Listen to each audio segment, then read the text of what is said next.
I'm surprised to hear that the booking agent for the BIM Cultural Arts Festival still owes $27,000 to the city. That's a significant amount of money, and I hope they can settle their debt soon.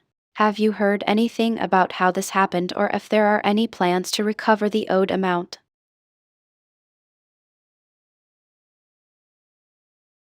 Yes, it's been a long-standing issue, and we've had multiple attempts to collect from the booking agent, but unfortunately, they seem to be in financial trouble themselves.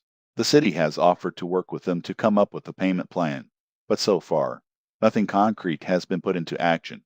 I've heard rumors that the festival's organizers are considering canceling the event if the debt isn't settled by the end of the month.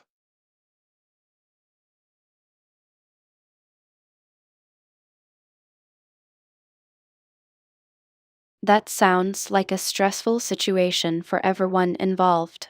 It's unfortunate that the booking agent is in financial trouble, but it's even more concerning that it's affecting the Cultural Arts Festival.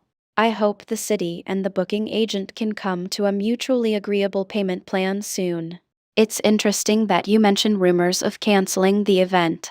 Have you heard anything about what would happen if the festival were to be canceled? Would it affect the performers, volunteers, or attendees in any way?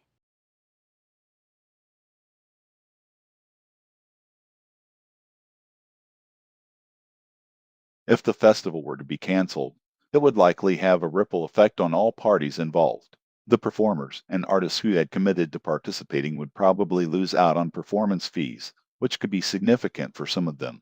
As for the volunteers, they might not receive their volunteer credits or stipends, which is a big part of what motivates many of them to